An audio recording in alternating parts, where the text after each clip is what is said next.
ขึ้นมาทุกคน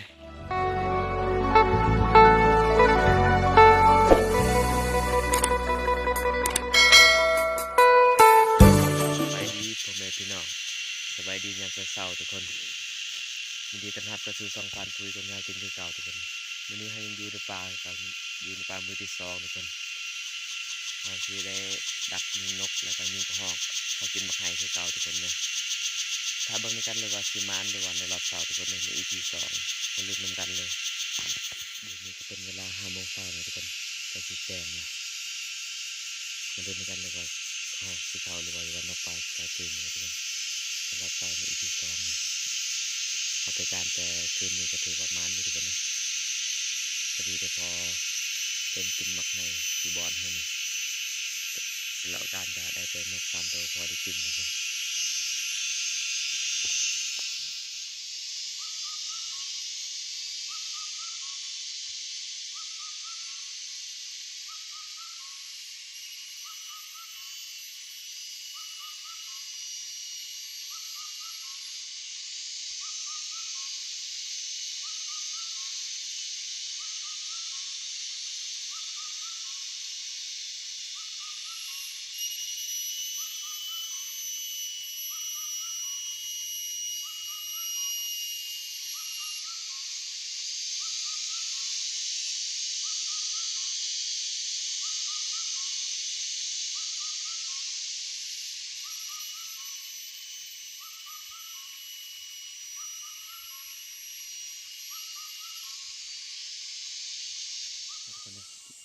ที่นี่เขาก็ได้แยกทางกับในพานใหญ่คนนี้เอาให้ในพานใหญ่เพิ่นตักยิงนกอยู่กกไห้เพิ่นเฮาก็สิได้เลาะยามเช้าทุกคนนะเพื่อว่าสิได้สับตื่นทุกคน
ที่เดียวก็ได้ยิงกระหอกตกมาทุกคนเลยเดี๋ยวจะพาทุกคนเก็บกระหอกกันทุกคน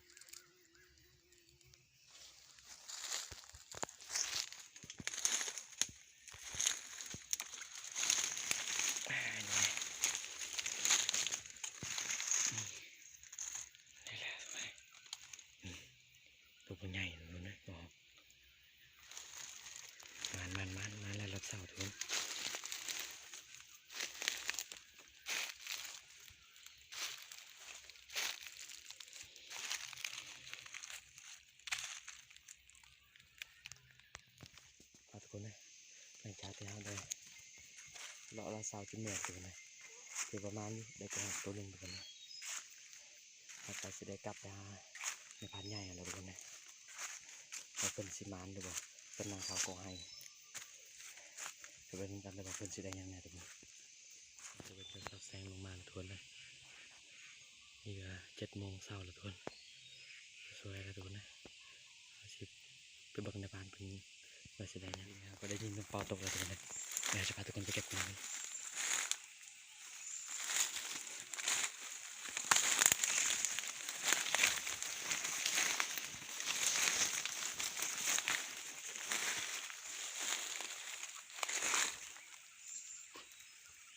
ยังตายทุกคน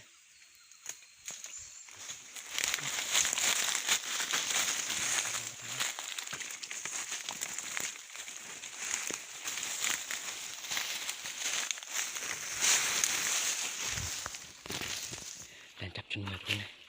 ตึกปีกยังไม่ตายทุกคนนะเกือบบ่ได้ทุกคนเลยรุ่นนี้ก็จะเป็นเฮลนะทุกคนเกือบบ่ได้ยังไม่ตายยังตึกปีกทุกคนนะ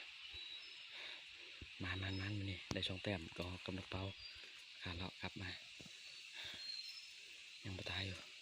ทุกคนเป็นงานรับเสาได้2 แต้มมาละเสานี่ภายในยังไม่ได้ยังทันยิงยังเลยทุกคนเลยวางยังไม่ทันเก่าทุกคนเพราะว่ามาให้ยังไม่ทันสุกดีทุกคนเลยเดินทางกลับก่อนทุกคนเลยยังให้พัดใหญ่เป็นวิวต่อทุกคนมาได้แต่นกเป่ากับข้าว2 ตัวนี่ทุกคนเพราะว่าเขาคาเวียกอยู่บ้านทุกคนเพราะว่ามีคนโทรมาให้เมื่อทุกคนลืมเมื่อก่อนจะปะให้พันใหญ่เป็นอยู่ต่อทุกคนเลยอยู่เดียวอาจจะได้เก็บเครื่องเก็บของชิ้นก่อนทุกคนนะให้พันใหญ่เขาอยู่คนเดียวเลยอยู่นี่จะได้ใหญ่รังกับพันเพิ่นเลยอะไรก็ติดตามรับชมกันเลยทุกคนนะว่าค่าเมื่อจะได้ยังไงทุกคนลุ้นกัน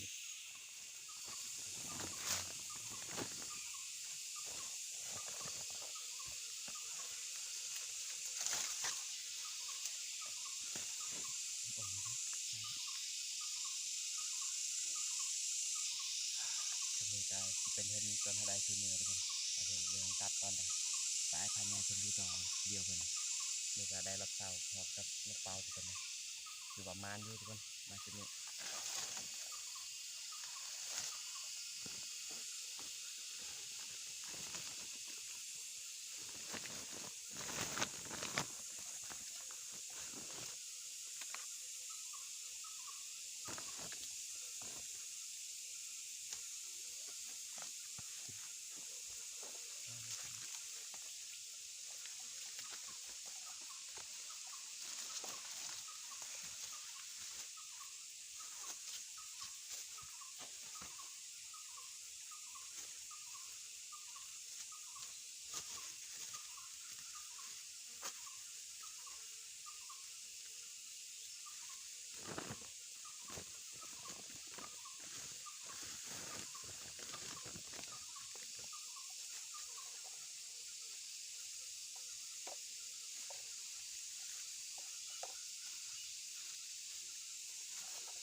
ได้แล้วนี่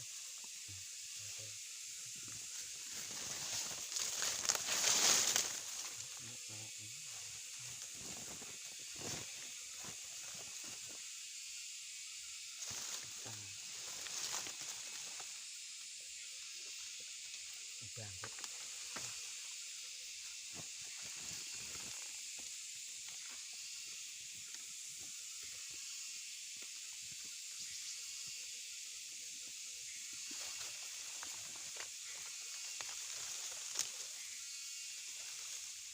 เดี๋ยวนี้ก็ได้ย้ายทางกันไปทานเป็นอะไรทุกคน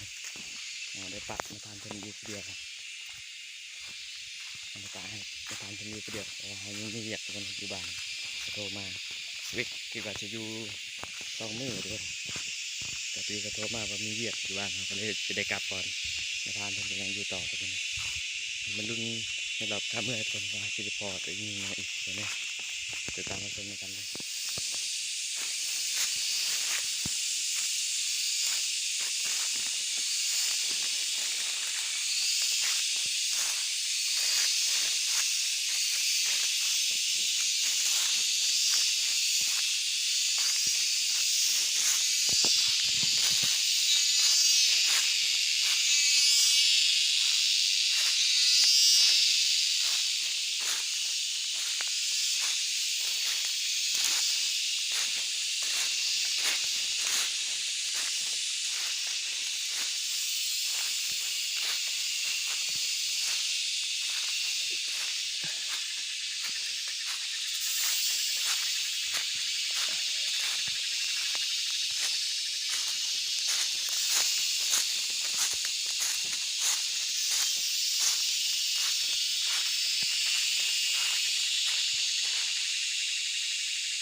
ปลกเลยทุกคนนะ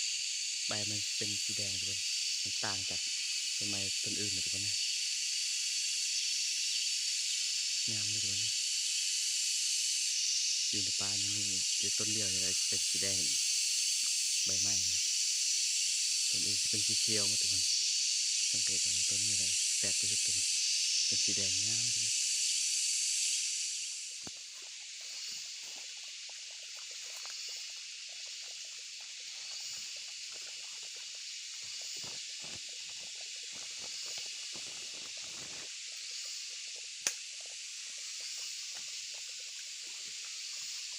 ตักน้ำก่อนทุกคนตักน้ำขึ้นเลยเพราะว่าข้าเมื่อนี่ดูคุณครูตลอดทุกคนเลยคือข้ามาคือลงถอย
ขากลับก็ถือว่าประมาณที่เราทุกคนเลยยางมาไม่เหนื่อยทุกคนเลยยางมากชั่วโมงหนึ่งทุกคนเลยได้ขี่รถเมืองบ้านเลยจะ2 ชั่วโมงเลยเป็น3 ชั่วโมงไปกลับจะ6 ชั่วโมงรวมๆเลยทุกคนเลยเอาใดๆก็เข้าใจสำหรับทุกคนที่ติดตามรับชมคลิปของเรานะทุกคนสำหรับคลิปนี้ก็ขอจบเพียงเท่านี้นะทุกคนขอกล่าวคำว่าสบายดี